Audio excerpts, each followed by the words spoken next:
ہاں بولیے.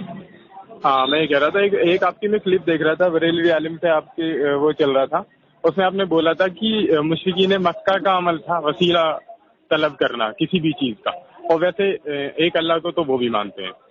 تو ہمارے ایک بھائی ہیں وہ اس بارے میں تم سے گفتگو کرنا چاہ رہے تھے, آپ بات کر لیں. جی السلام علیکم. جی وعلیکم السلام ورحمۃ اللہ. جی خیریت سے بھائی؟ الحمد للہ. جی جی جی فرمائیے. بتائیے. بس میرے بھائی سے ایک بار بات ہوئی تھی وسیلے کے اوپر. ہمارے بھائی کہتے ہیں جائز بھی نہیں ہے وسیلہ. پھر اب میں پوچھ رہا ہوں جائز کیوں نہیں ہے, کوئی وجہ؟ نہیں اصل میں وسیلے کی اقسام ہے, قسمیں ہیں وسیلے کی. اچھا. ہاں ایک جائز وسیلہ ہے, ایک ناجائز وسیلہ ہے. جائز میں کیا ہے اور ناجائز میں کیا ہے؟ تو پہلے یہ سمجھیے کہ ابھی اگر کوئی آدمی ناجائز وسیلہ لگاتا ہے تو ہم تو اس کو یہی کہیں گے نا وسیلہ جائز نہیں ہے. اچھا. جب جائز والی اقسام پہ آئے گا تو تب یہ مسئلہ نہیں رہے گا. اچھا ہے نا. تو جب مشرکین مکہ کو مشرک کہا ہی اسی لیے گیا تھا کیونکہ وہ وسیلے والا شرک ہی کرتے تھے. ہاں تو وہ اللہ کے سوا اور کو لات عزا منات ان سب کو بھی مانتے تھے, اس لیے تو مانتے نہیں تھے, ان کا وسیلہ لگاتے تھے. جب وہ مانتے تھے جبھی تو لگاتے تھے, وہ قسم بھی ان کی اٹھاتے جاتے. سنو پہلے ایک چیز سمجھ. جی لات منات عزا کوئی برے لوگ تو نہیں تھے نا, وہ نوح علیہ السلام کی قوم کے نیک لوگ ہی تھے نا, ولی تو لوگ تھے نا. پر انہوں نے بعد میں تو وہ خدا بنا لیا. آپ سمجھے نہیں, پتلا بنا کے پتلا بنائے نا. دیکھو کیا ہو رہا ہے نا کہ ان کا بت بنائے, تو وہ بت بنانے کے پیچھے مقصد بھی ان کا وسیلہ ہی تھا. اچھا. انہی سے مراد تھی ان کو وسیلہ بنانا تھا, نہ کہ وہ بت کو اللہ اور اپنے اور اللہ کے درمیان کسی کو رکھنا یہ وسیلہ ہوتا ہے. وسیلہ کیا ہوتا ہے؟ سہمت ہوں تمہاری. اللہ کے درمیان میں کسی اپنے درمیان میں کسی کو رکھنا, کسی کی ذات کو رکھنا, یہ وسیلہ ہے. اور مشرکین مکہ یہی کرتے تھے کہ اللہ تعالیٰ کے نیک بندوں کو, انبیاء کو, فرشتوں کو, ملائکہ کو, اولیاء کو, یا وہ مخلوق جو گناہ نہیں کرتی, جھاڑ پیڑ پودوں کو, وہ اپنے اور اللہ کے درمیان وسیلہ بناتے تھے. وہ کیا سمجھتے تھے کہ یہ اللہ تعالیٰ کے محبوب بندے, اللہ تعالیٰ ان کو پسند کرتا ہے, تو گویا اللہ تعالیٰ ان کی سفارش سنے گا. ہم گناہ گار ہیں, ہماری بات وہ نہیں سنے گا, ہماری دعا نہیں سنے گا, ہماری سفارش نہیں قبول کرے گا, لیکن یہ نیک لوگوں کی تو کرے گا نا. ٹھیک ہے نا. بس یہی شرک وہ کیا کرتے تھے, اسی لیے ان کو مشرک کہا گیا ہے. اور یہی شرک آج ہمارے ہاں دیوبندی بریلوی کرتے ہیں. اچھا. وہ بھی یہ عقیدہ رکھتے ہیں نا کہ انبیاء, نبی کریم صلی اللہ علیہ وسلم اور اولیاء, عبد القادر جیلانی ہو. دیکھو میں تو اس چیز کو تو مانتا ہوں کہ اللہ کے نبی کا وسیلہ تو لینا ایک جائز ہے. اللہ کے نبی کے وسیلے سے پھر مشرکین مکہ میں آپ میں اور کیا فرق رہا؟ اب یہ بتائیے میرے کو کہ اللہ کے نبی کا وسیلہ لینے میں کسی بھی نبی کا, دیکھو کسی بھی نبی کو, کسی بھی صحابی نے نہ لیا ہو, آپ مجھے یہ بتائیے. ہاں میں بتاؤں گا, لیکن پہلے ایک بات کو سمجھو. پہلے مشرکین مکہ کے عمل کو سمجھ لو آپ. ہمیں اس کے ان کے عمل کو ٹھیک ہے میں سمجھ لیا.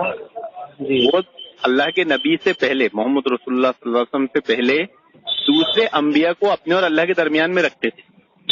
تو جب وہ شرک ہوا تو آج کوئی رکھے گا تو وہ شرک کیوں نہیں ہوگا؟ آپ سمجھ رہے بات کو؟ اب میرے کو آپ ایک چیز بتائیے گا کہ آپ ایک حدیث بھی سنی ہوگی آپ نے, چاہے وہ ضعیف ہی ہو. نہیں وہ حدیث تو بعد میں آئیں گے اپن. پہلے آپ اس چیز کو پہلے سمجھو. دین جو ہے نا یہ کبھی بھی بدلا نہیں ہے. جو چیز نوح السلام کے قوم میں کسی زمانے میں شرک تھی وہ اللہ کے نبی کے زمانے میں بھی شرک ہے, اور اللہ کے نبی کے زمانے کے بعد بھی شرک رہے گی. ایسا تو نہیں ہے کہ وہ شرک توحید بن جائے گا. چینج ہوئی ہے بہت ساری نہیں, دین چینج نہیں ہوا ہے. اللہ کے نبی کے دور میں آپ سمجھے نہیں. تو اللہ کے نبی صلی اللہ علیہ وسلم کے دور سے پہلے مطلب ایک دوسرے کو بات کو آگے دکھنا بھی تھا, بات کوئی دقت نہیں تھی, پر وہ جائز تھا. آپ سمجھے نہیں. دین توحید جو اس زمانے میں تھی وہ توحید آج ہی ہے, اس زمانے میں جو چیز شرک تھی وہ آج ہی ہے. ایسا نہیں کہ اس زمانے میں جو شرک تھا وہ آج توحید بن گیا. شرک کا ڈیفینیشن تو ایک ہی ہے, ڈیفینیشن میں کوئی چینج نہیں ہے, وہ میں مانتا ہوں آپ کی بات. سمجھ گیا نا. تو جب مشرکین مکہ سے پہلے کے لوگ اپنے اور اللہ کے درمیان انبیاء کا وسیلہ رکھ کر مشرک ٹھہرے تو آج کے لوگ بھی مشرک ہی ٹھہریں گے. وہ توحید نہیں ہو سکتی. اب آپ سمجھ لیں یہ ہے ناجائز وسیلہ. سمجھ گئے؟ اب جائز وسیلہ کسے کہتے ہیں معلوم ہے؟ کہ اللہ پر ایمان، رسول اکرم صلی اللہ علیہ وسلم پر ایمان، اللہ سے محبت، رسول سے محبت اور ان کی اطاعت کو وسیلہ بنایا آدمی. ان کی اطاعت کو، انہوں نے جو کاموں کرنے کا بتایا ہے، ہم کو جو تعلیم دی ہے، ان عملوں کے ذریعے، نیک عملوں کے ذریعے ہم وسیلہ بنائیں. عملوں کا وسیلہ، سمجھے؟ عمل صالح کا. تو یہ وسیلہ جائز ہے، جو اس کا منکر ہے وہ کافر ہے. اچھا. دوسرا وسیلہ نیک لوگوں کی دعاؤں کا جو زندہ ہو، جو حیات و دنیا میں موجود ہو، اچھا. یہ وسیلہ جائز ہے.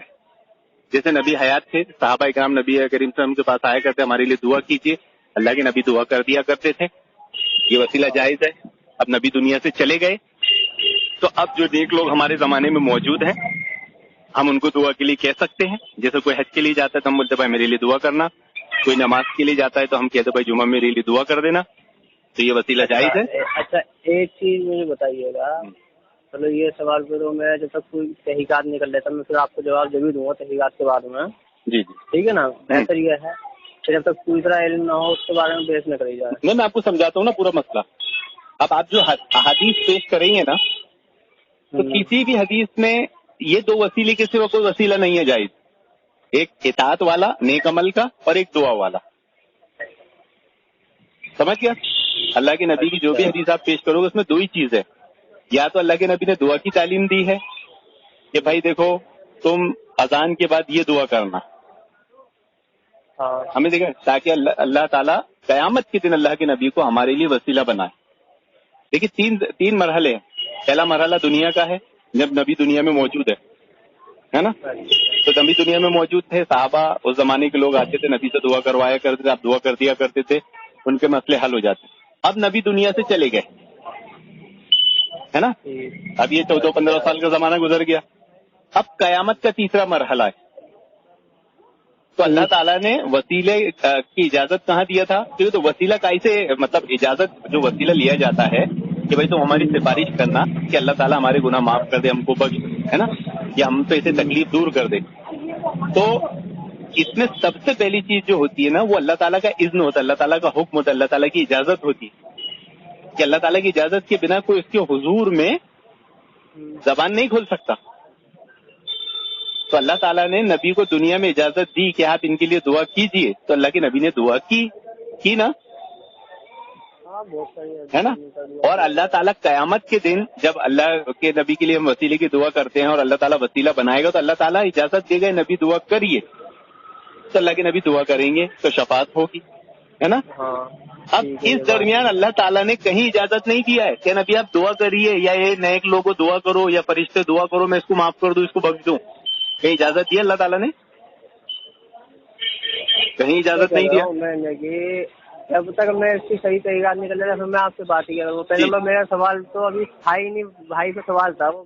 ابھی بات میری سمجھ میں ہی نا، آپ کو کوئی اشکال تو نہیں ہے نا؟ میں سمجھ گیا آپ کی سمجھ گیا. پر مین چیز یہ بتائیے، ابھی ہمارے بھائی نے ایک چیز بتائی تھی کچھ ٹائم پہلے،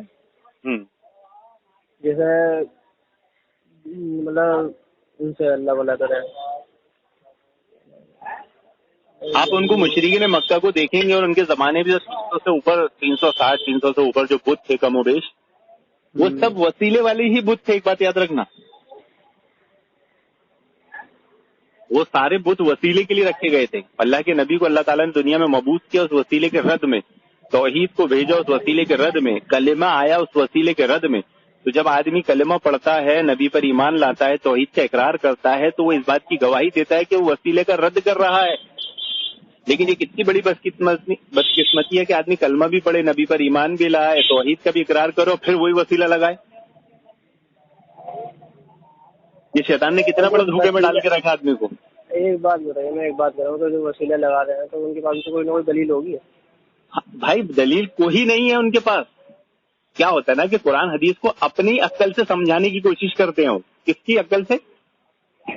اب ایک نارمل بات کر رہا ہوں میں، ایک بھائی نے مجھ سے ایک بات کہی تھی کہ مطلب جو غیر مسلم ہیں، جو عیسائی نصارہ، جو اہل کتاب لوگ ہیں، ان کے نکاح جائز ہے چاہے وہ ایمان میں داخل ہو یا نہ ہو. تو تو اس بات پہ ڈاؤٹ ہے جب تک. اور انہوں نے ایک آیت بھی پیش کی تھی سورہ مائدہ کی آیت نمبر 5. وہ تو بھائی قرآن کی آیت ہے، اہل کتاب سے نکاح کر سکتے ہو اگر وہ مشرک نہ ہو. ہاں اب ہاں تو ابھی آج کے ٹائم میں تو ایسے کوئی اہل کتاب نہیں ملتے. اس کو مانے ہی نہیں تھے اس بات کو. نہیں تو وہ اتنا بڑا مسئلہ نہیں ہے نا.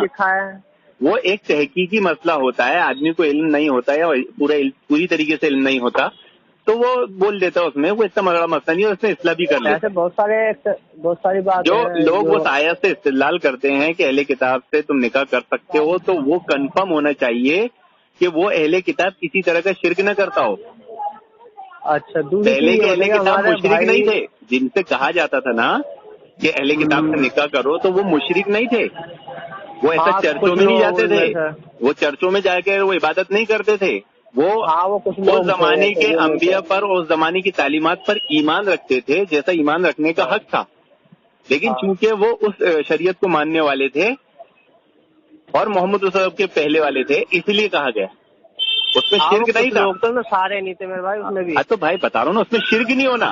اہل کتاب ہونے کے ساتھ ساتھ ایک تم بولے کہ بھائی یہ عیسائی اہل کتاب ہے، یہ یہودی اہل کتاب ہے اور وہ چرچ میں جا کے شرک بھی کرتا ہے تو مجھ سے نکاح کرو، تو یہ جائز نہیں ہے. ایسا نہیں ہے، یہ کنفرم ہونا چاہیے کوئی شرک نہیں کرتا. اچھا ایک چیز یہ ہے ہمارے بھائی، ہمیں کہتے ہیں کہ تمہارا عقیدہ بھی صحیح نہیں ہے، تمہاری نماز بھی صحیح نہیں ہے، تمہارا مطلب بہت سارے اختلافات کرتے ہیں کہ یہ ساری چیز صحیح نہیں ہے. میں تو بہت اختلاف ہے. اختلاف ہونا ایک الگ بات ہے. نہیں صحیح نہیں ہے، اختلاف سے مراد صحیح نہیں ہے، صحیح نہیں ہے. اختلاف ہونے سے مراد آپ کے مسائل صحیح نہیں ہے، لیکن سب سے مین تو عقیدہ ہے، کلمہ ہے، توحید ہے. اگر وہی صحیح نہ ہو، ہے نا، ایک آدمی نماز پڑھتا ہے صحیح، ایک آدمی روزہ رکھتا ہے بالکل صحیح، زکات دیتا ہے صحیح، لیکن اگر اس کا توحید، اس کا کلمہ درست نہ ہو تو اس کا ایمان درست نہ ہو تو اس کو کچھ کام نہیں آئے گی نماز روزہ زکات.